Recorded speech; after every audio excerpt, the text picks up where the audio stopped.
here, and you're tuned into Feather of Light, podcast where sometimes I like to explore mental health topics, stuff I've maybe reflected on from working with coaching clients or counseling clients, or other times just general psychology-related stuff that I've read about, and I like to draw from little tidbits of research that I come across here and there, but I'm not a scholar necessarily, not at this point.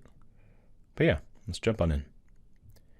This morning I just wanted to share about what my day was like what the start of my day was like, and how I found kind of a degree of autonomy within a morning that started off pretty just, messy, or just didn't feel like the day was going to be the way I wanted it to go.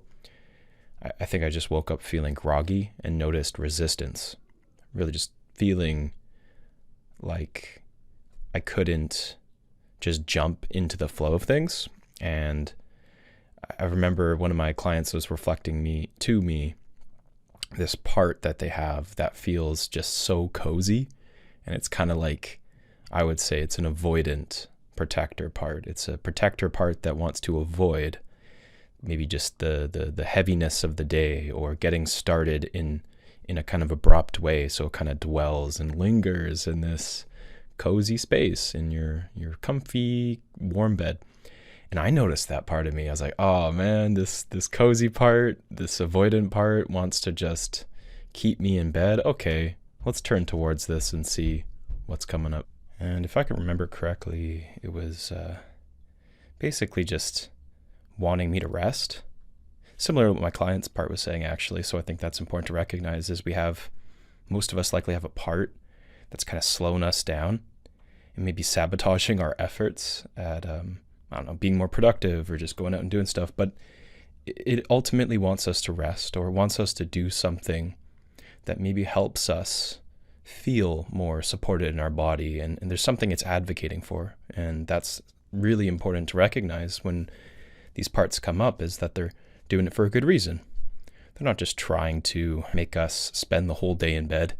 I mean, maybe some of us, that's the goal, but ultimately it's not in our best interest to spend the whole day in bed long term. And, there's other things we want to do or need to do. And it's kind of like, if you listen to what the part's trying to really say, there's often something that comes up. And for me, it took a little bit of back and forth. In all honesty, I was a bit distracted.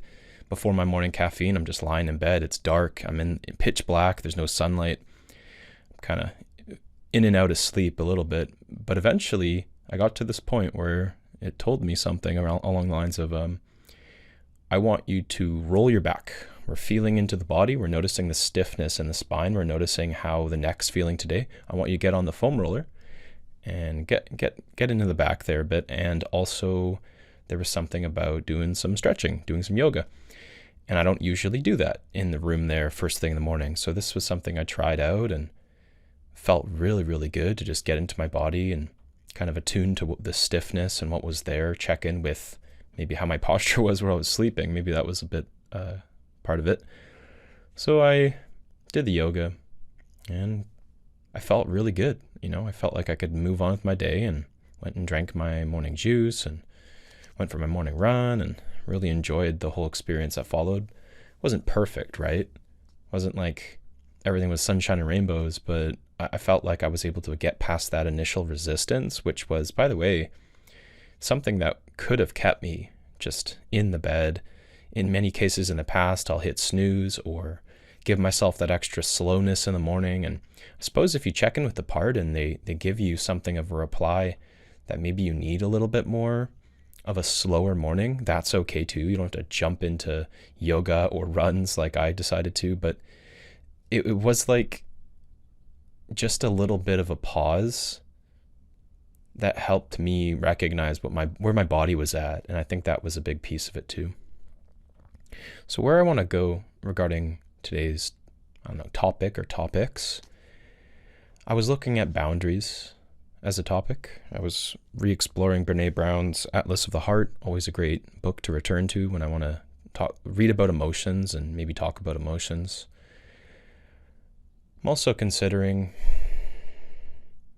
Gosh, where do I want to go regarding addiction, I suppose, but more looking at behavioral addictions like phone addiction and screen time, because that's been something I've been more recently leaning into and bringing awareness to. Is I have a part, multiple parts, of course, but I have a part that distracts me using phone time, right? Social media time, WhatsApp, all these things. I think it's pretty common for many of us, but for me, I feel like I prefer to get social needs met through the phone versus going out and meeting someone. And I also have a business that I actually get productivity points when I use my phone and go on social media and message people or make a post or whatever.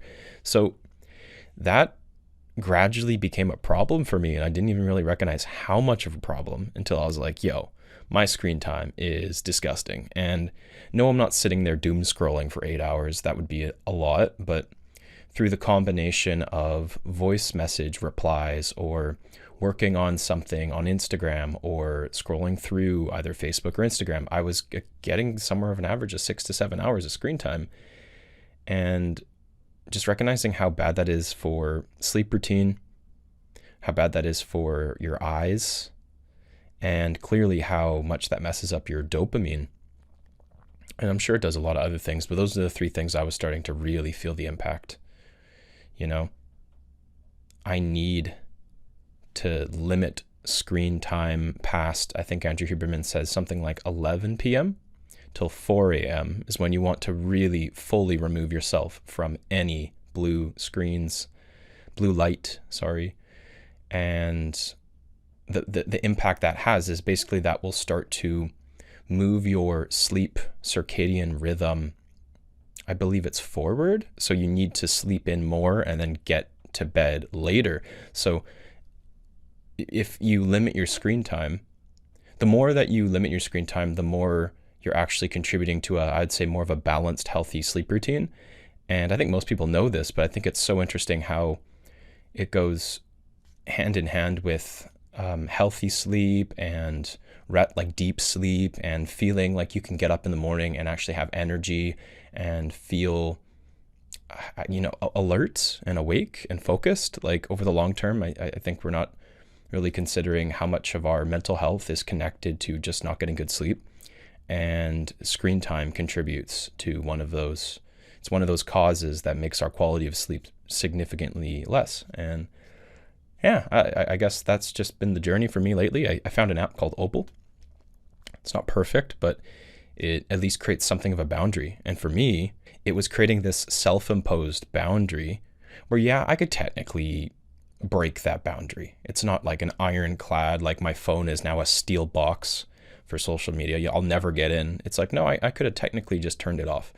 But having that soft boundary reinforced this reminder to myself just enough where I have been keeping off of screen time, reducing my maybe 7-8 hours of social media in the broader sense, all the different apps use, to something like 20 minutes or 25 minutes, which is ridiculous, like how much I actually need to use my phone. It's so minimal. And even where I'm working with clients, I could easily have justified, I need to be on Facebook so I can like message people, but it's like, I can also use email, and I have successfully used email. And it feels for me, it's actually more effective when I just email people and then get off email. I'm not going to sit there and doom scroll. So yeah, screen time, phone addiction, it kind of goes without saying that humans need connection so deeply and don't get that need for connection met, especially in these like colder times of Canadian winters. Just speaking to how much harder it is to go and meet with people or just go out and hang out at a park or a spot where you might say meet people. And then you might be more prompted to just doom scroll, or maybe, you're just like spending more time on your phone and you're not even realizing it consciously. And then that contributes to a lack of sleep. And then that contributes to a lack of energy. And then it's like you notice your mental health is gradually, you're starting to get anxiety, you're starting to get depression. And it's kind of like not always just directly connected to phone use and sleep. But I would say that those are two of the things that Andrew Huberman's like, okay, well, if you're noticing you're having anxiety, or you're noticing that you're having swings of depression, it's probably linked to phone use or sleep. And it's just kind of like based on the fact that your brain, I don't remember the exact system of it, but it requires a certain angle of sunlight at a certain time of day to start to reset the whole circadian rhythm. And when you fuck with that by introducing artificial light, especially at those twilight hours between 11 p.m. and 4 a.m., you're interrupting and restarting, and you're creating all these internal shifts that are completely unnecessary for the body to have a healthy rhythm. And it really is just about rhythm, you know? If you have that consistency of getting up at a certain time in the morning, there's 3 things, he says, that are really vital to having a healthy sleep routine. So one, of course, is sunlight exposure. Second of which would be eat times. When you're eating your food, if you're eating your food early in the day consistently, you're good. You're starting your day off right in a way, in terms of resetting the circadian rhythm. And then the third one is exercise. So if you're getting sunlight, you're eating whole foods ideally, but eating something at the start of the day, and then you're getting exercise, some kind of cardio maybe, or could even just be the yoga like I did. You do that consistently, you're setting yourself up for a solid sleep routine. And that, I would say, is going to help curb most mental health issues, at least the ones that are kind of, you know, more fundamental. They're more just kind of like the result of something being off in the system. Yeah, I mean, mental health isn't as simple as that, but I do feel like when I'm counseling or coaching people, so much of it is just talking about like resources and self-care, and like bringing awareness to where people are lacking those things, or maybe there's something that they've been doing that's interrupting their ability to just get those like fundamental needs met. You know, you think of the hierarchy of human needs, it really is just about focusing on the bottom and noticing when there's holes in that sort of like your baseline, right? So yeah, this feels like a good place to shift away from the topic of just like my personal experience of shifting some behaviors and relating that to phone addiction and screen time, and how that interrupts sleep cycles, and how that can more often than not, that'll contribute to anxiety or depression. But checking out what Brené Brown has to say about boundaries. And I think the reason I wanted to bring this up is because I feel like we kind of get maybe a little bit, I don't want to say everyone, but myself, I notice there's a lot of controversial takes and perspectives and kind of like watered down definitions of what boundaries actually are. I feel like there's a lot of, maybe there's a bit of a generalization, but there are times when people incorrectly use the language of boundaries to kind of, in a way, justify avoidance, or to justify, I would say, some kind of unhealthy behavior, because it's for sake of, I'm setting a boundary. And it's like it becomes a buzzword that can actually justify abuse or someone doing something abusive. So what are boundaries, right? What's the, at the core level definition? Well, Brené Brown has the definition as boundaries are a prerequisite for compassion and empathy. Ooh, I love that. Boundaries are a prerequisite for compassion and empathy. We can't connect with someone unless we're clear about where we end and where they begin. If there's no autonomy between people, there's no compassion, and there's no empathy. There's just enmeshment. I find that's almost a controversial take, in a sense, to say that people are enmeshed. You know, you don't want to call people out, but like, you know, if there's a spiritual community and everybody's like co-contributing and co-collaborating, and there's a lot of reciprocity, and there is some sort of healthy degree of codependency, we almost want to I would say there's many cases where we'd overlook enmeshment. We'd overlook where that line starts to become a little bit too blurry and people get a little bit too fused with one another. And just based on this definition of talking about boundaries, this is where that starts to erode at authentic compassion and the capacity to really be empathic towards another, because in a way you need to be able to choose. You need to, in a sense, be able to choose, I suppose, whether to show up with compassion or empathy or not. When you're in enmeshment, you don't have the choice, is what I'm trying to say. There's a lack of autonomy within that. You're, maybe as a kind of defense mechanism leaning into empathy or compassion, but you don't have the choice to choose to pull back, right? And, it might not even be sensible in a certain situation to show up with compassion and empathy, where you actually might need to set a stronger boundary. And if you're enmeshed, you're not setting that boundary because you're fearful of losing the relationship, or your emotional experience is so tied to their emotional experience. That's kind of typically how enmeshment works, that you can't set that boundary because the emotional experience is so personal for you that there's just an inability to do that. So she goes on to say, this has probably been one of the most significant soul-shaking learnings of my career. For a couple of years, it made no sense at all. Yeah. Yeah, why did all the compassion practitioners, is what she's saying, practitioners like therapists, counselors, monks even, why did they talk about the importance of boundaries, right? In The Gifts of Imperfection, she writes, the heart of compassion is really acceptance. The better we are accepting ourselves and others, the more compassionate we become. Well, it's difficult to accept people when they are hurting us, or taking advantage of us, or walking all over us. This research has taught me that if we really want to practice compassion, we have to start by setting boundaries and holding people accountable for the behavior. Yeah, I feel like setting boundaries is like the preemptive thing, right? Preemptively, you set those boundaries because there's a sensing into, I feel like this is something that would benefit the relationship as a whole, right? You're creating that structure, you're creating those lines. Now, holding people accountable for their behavior, it's kind of like once they've crossed that line, this is more, I guess, post-active. I don't know.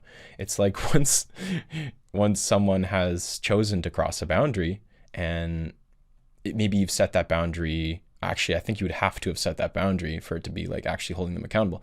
But like now you're speaking to them not respecting that boundary, and you have to hold them accountable. And you can't have boundaries without holding people accountable.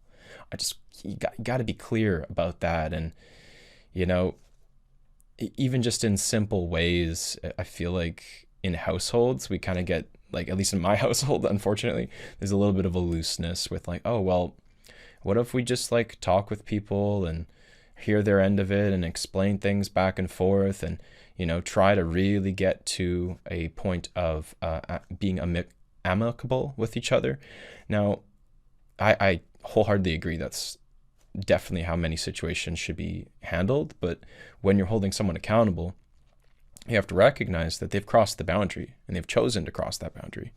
And if you're going on to further kind of tiptoe and, you're walking on eggshells around them just to address the point that they've crossed that boundary, I don't feel like you're really holding them accountable, right? You're trying to preserve something. Maybe your emotional experience is you don't want to lean into feeling guilty. You don't want to lean into the, I guess, like confrontation. So I suppose you have to have an openness to lean into it being a confrontation and doing so in a respectful way, and then holding them accountable and really standing by that, holding them accountable. Anyway, boundaries are the distance at which I can love you and me simultaneously. Prentice Hemphill. Cool. I like it. Clear is kind, unclear is unkind. Interesting. I love it. She's talking about art that is trying to encompass, like, we are trying to create what is okay. And we can feel that they're denying us our right to our thinking and feeling. When we explain up front what's okay, we move the focus to where it belongs. This expression of your feelings or thinking, this expression of your feelings or thinking is the problem. It's okay to be pissed. It's not okay to raise your voice and pound on the table. Yeah, so there's the recognition that you need to validate someone's emotional experience. in order to, I'd say, effectively hold someone accountable. Like if you just jump to being aggressive or jump to action or emotional reactiveness without acknowledging that they have an emotional experience too, there was something that they did, and you can understand, like there's a point of acceptance within your validation.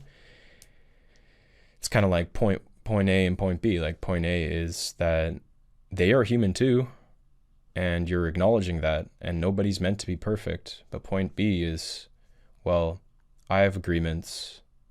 We've set these in place. This is what's okay, and I want us to adhere to what we've deemed as okay. It's kind of just like redirecting somebody back onto the right path, in a sense. I feel like that's a way of putting it. And it's a path that you've both agreed upon. It's not like you're, in a sense, like trying to dominate or impose that their path needs to be something you've constructed, right? It's not necessarily collaborative, I would say.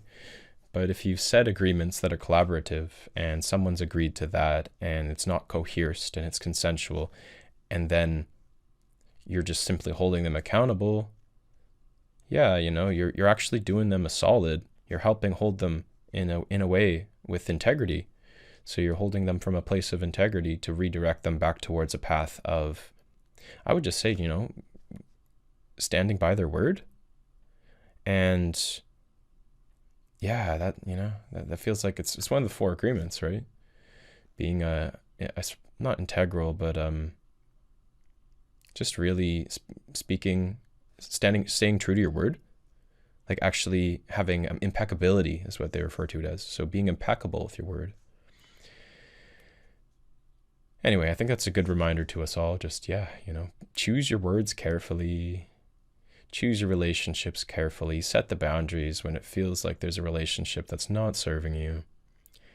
And if you have a relationship that is serving you and it's a collaboration, just recognizing that you can hold someone accountable respectfully and you're helping get them back in integrity. But if you're jumping past validation and your communication isn't really there and you're just reacting and you're living through the lens of anger or a past experience, you're projecting it onto them, well, you're actually not holding them accountable, right? You're making it harder for them to want to, I suppose, receive you in your request for accountability. Anywho, this is some relationship stuff, which I think also goes into the realm of conflict resolution. If you start to sort of see the overlap there in friendships, communication, clarity, boundaries, precision of language, being impeccable with your word. So these are some concepts that, it's almost like we don't exercise these things on our own, in our own worlds, as much as we try, right? But we don't have that ability to go outside of ourselves, not often at least. We can journal about integrity. We can reflect on how we want to show up in our relationships. Those are helpful. Maybe if you go to therapy, you get that opportunity. But it's not until you're in a situation where you're faced with an uncomfortable truth, or someone's belief system is very different than yours, or someone has a clear difference in values, that you're in a way, I won't say forced to, but you're able to confront a part of you that wants to pull back, right? Looking back to those avoidant parts, the ones that didn't, want to get up in the morning. Sometimes they don't want to get into a tough conversation either, or they don't want to set a boundary. They don't want to hurt somebody, quote unquote, or cause an emotional experience, I think is more accurate. So then just recognizing, hey, part, I appreciate you. Sounds like you're really trying to keep me from getting hurt here. And I recognize that. What can I do to support you in this? And can you give me the space to figure this one out? Right? Maybe there's some other parts that have more perspective. Maybe the self energy, as we've called it in IFS. It's like, if you just get curious, if you turn towards other and just feel compassion for sake of itself, just allow that protector part to give you that breathing space and then respectfully call it back. Yeah, there's just so much richness that can be attained through conversing and being in dialogue and even confrontations with others. So I suppose that's kind of a good way to end this podcast today. I want to get going to the forest, and I'm going to try to start bringing my mic. I'm going to get a portable mic, a wireless mic, and I'm going to bring it to the forest, and I'm going to start to do these out in nature where it feels a lot more natural. Paul's probably also going to bring along a set of microphones wherever I go, and if someone's feeling up to do an interview, let's get in there and let's talk. Let's explore some topics, because I need more guests. So if you feel like you'd be a good guest, reach out. Otherwise, I would really appreciate if you give me a 5-star review, just leave a comment, something like that. And otherwise, I hope you have a great rest of your afternoon. You take care, and listen to the body, listen to all parts of yourself. It's a valuable experience to just start to listen. See what exists beneath the surface. Have a good day. Bye. And if you're interested in working with me one-on-one, please reach out over Instagram, Facebook, or through my email, featheroflightcounseling@outlook.com. I have available slots for counseling. Additionally, I have parts workshops that I'm running each week. So Saturdays at 10 a.m. we'll be meeting this week and each week following, where we can bring in discussions around parts. You can share about things that you're noticing about your parts, and I will offer some education around working with your parts. So thank you so much. Have a great rest of your afternoon. Take care. Bye.